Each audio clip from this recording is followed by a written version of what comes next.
Hi ಎಲ್ಲರಿಗೂ ನಮಸ್ಕಾರ. Welcome back to my channel. ನಾನು ಸವಿತಾ. ಇವತ್ತು ಶನಿವಾರ ಈವ್ನಿಂಗಿಂದ ವ್ಲಾಗ್ನ ಸ್ಟಾರ್ಟ್ ಮಾಡ್ತಾ ಇದ್ದೀನಿ.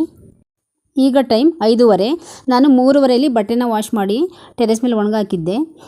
ಈಗ ತುಂಬ ಬಿಸಿಲಿರೋದ್ರಿಂದ ಬಟ್ಟೆ ಕಂಪ್ಲೀಟಾಗಿ ಡ್ರೈ ಆಗಿದ್ದಾವೆ. ಮತ್ತು ನಾನು ಬಟ್ಟೆನ ಟೆರೆಸ್ ಮೇಲೆ ಜಾಸ್ತಿ ಟೈಮ್ ಬಿಡೋದಿಲ್ಲ. ಯಾಕಂದರೆ ನಮ್ಮ ಮನೆಯಿಂದ 2 ಬಿಲ್ಡಿಂಗ್ ಕನ್ಸ್ಟ್ರಕ್ಷನ್ ಆಗ್ತಿರೋದ್ರಿಂದ ತುಂಬ ಧೂಳು ಬರುತ್ತೆ ಅನ್ನೋ ಕಾರಣಕ್ಕಾಗಿ ಬಟ್ಟೆನ ಬೇಗ ಎತ್ಕೊಬಿಡ್ತೀನಿ. ಹಾಗೆಯೇ ನನ್ನ ಮಗಳಿಗೆ ಎಕ್ಸಾಮ್ಸ್ ಎಲ್ಲ ಮುಗೀತು. ನನ್ನ ಮಗನಿಗೆ ಮಾತ್ರ ಇನ್ನೂ 2 ಸಬ್ಜೆಕ್ಟ್ ಇದೆ. ಎಕ್ಸಾಮ್ ನಡೀತಿರೋದ್ರಿಂದ ಮಧ್ಯಾಹ್ನ 1 ಗಂಟೆಗೆ ಮನೆಗೆ ಬಂದುಬಿಡ್ತಾನೆ. ಮನೆಗೆ ಬಂದಮೇಲೆ ಆಟ ಆಡುವಾಗ ಅವನು ವಸ್ತುಗಳನ್ನು ಸ್ವಲ್ಪ ಆ ಕಡೆ ಈ ಕಡೆ ಮಾಡಿರ್ತಾನೆ. ಮತ್ತು ಆಟ ಆಡುವಾಗ ಸ್ವಲ್ಪ ಮನೆಯಲ್ಲಿ ಗಲೀಜೆಲ್ಲ ಮಾಡಿರ್ತಾನೆ. ಅದನ್ನು ನಾನು ನೀಟಾಗಿ ಕ್ಲೀನ್ ಮಾಡ್ಕೋತೀನಿ. ಯುಗಾದಿ ಹಬ್ಬ ಬೇರೆ ಬಂತು. ನಾನಿನ್ನು ಮನೆ ಕ್ಲೀನಿಂಗ್ ಅಂತ ಇನ್ನೂ ಏನು ಸ್ಟಾರ್ಟ್ ಮಾಡಿಲ್ಲ. ಮಕ್ಕಳಿಗೆ ಎಕ್ಸಾಮ್ ಇದ್ದಿದ್ದರಿಂದ ಕ್ಲೀನಿಂಗ್ ಅಂತ ಏನೂ ಮಾಡಿಲ್ಲ. ಮಗನಿಗೆ ಇನ್ನು 2 ಎಕ್ಸಾಮ್ ಇದೆ. ಅದು ಮುಗಿದ ಮೇಲೆ ಮನೆ ಕ್ಲೀನಿಂಗ್ ಎಲ್ಲ ಸ್ಟಾರ್ಟ್ ಮಾಡ್ಕೋಬೇಕು. ಮಧ್ಯಾಹ್ನ ಊಟ ಮಾಡಿದ ಪಾತ್ರೆನ ವಾಶ್ ಮಾಡಿಟ್ಟಿದ್ದೆ. ಅದನ್ನೆಲ್ಲ ನಾನೀಗ ಎತ್ತಿಡ್ತಾ ಇದ್ದೀನಿ. ವಾಟರ್ ಫಿಲ್ಟರ್ನ ಕ್ಲೀನ್ ಮಾಡಿ 1 ವೀಕ್ ಆಗಿತ್ತು. ಹಾಗಾಗಿ ಫಿಲ್ಟರ್ನ ಇವತ್ತು ಕ್ಲೀನ್ ಮಾಡ್ಕೊಳ್ಳೋಣ ಅಂತ ಅದರಲ್ಲಿರೋ ನೀರನ್ನೆಲ್ಲ ತೆಗೆದು ಕ್ಲೀನ್ ಮಾಡ್ಕೋತಾ ಇದ್ದೀನಿ.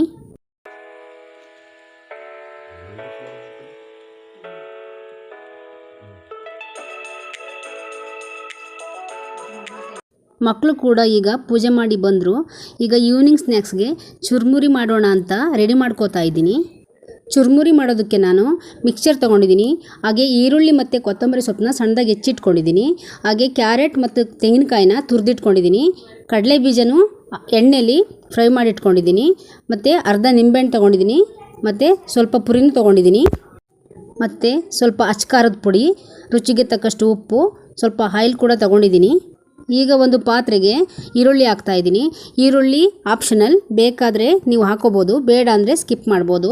ಹಾಗೆ ಕೊತ್ತಂಬರಿ ಸೊಪ್ಪು, ಕಾಯಿ ತುರಿ, ಮಿಕ್ಸ್ಚರ್, ಕ್ಯಾರೆಟ್, ಕಡಲೆಬೀಜ, ಅಚ್ಕಾರದ ಪುಡಿ, ರುಚಿಗೆ ತಕ್ಕಷ್ಟು ಉಪ್ಪು, 2 ಸ್ಪೂನ್ ಆಯಿಲ್ ಮತ್ತು ನಿಂಬೆ ರಸನ ಹಾಕಿ ಚೆನ್ನಾಗಿ ಮಿಕ್ಸ್ ಮಾಡಿ. ಇಲ್ಲಿ ಖಾರದ ಪುಡಿನ ನಾನು ಕಮ್ಮಿ ತೊಗೊಂಡಿದ್ದೀನಿ. ಯಾಕಂದರೆ ನನ್ನ ಮಗ ಖಾರ ತಿನ್ನೋಲ್ಲ, ಹಾಗಾಗಿ ಸ್ವಲ್ಪ ಕಮ್ಮಿ ತೊಗೊಂಡಿದ್ದೀನಿ. ನಿಮಗೆ ಖಾರ ಬೇಕು ಅಂತಂದರೆ ಅಚ್ಕಾರದ ಪುಡಿನ ಸ್ವಲ್ಪ ಜಾಸ್ತಿ ಹಾಕೋಬೋದು.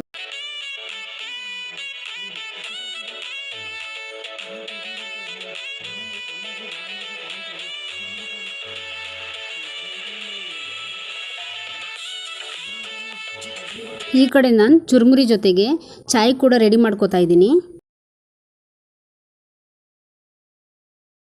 ಈಗ ರೆಡಿ ಮಾಡಿ ಇಟ್ಕೊಂಡಿರೋಂತಹ ಮಸಾಲೆಗೆ ಪುರಿನ ಹಾಕಿ ಚೆನ್ನಾಗಿ ಮಿಕ್ಸ್ ಮಾಡ್ಕೋತಾ ಇದ್ದೀನಿ.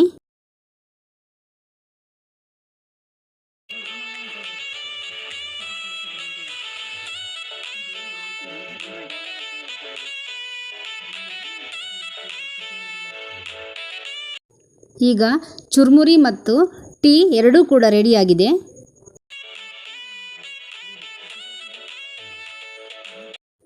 ಚುರುಮುರಿ ಎಲ್ಲ ತಿಂದಾದ್ಮೇಲೆ ಮಗನಿಗೆ ಎಕ್ಸಾಮ್ ನಡೀತಾ ಇರೋದ್ರಿಂದ ಅವನಿಗೆ ರಿವಿಷನ್ ಮಾಡಿಸ್ತಾ ಇದ್ದೀನಿ.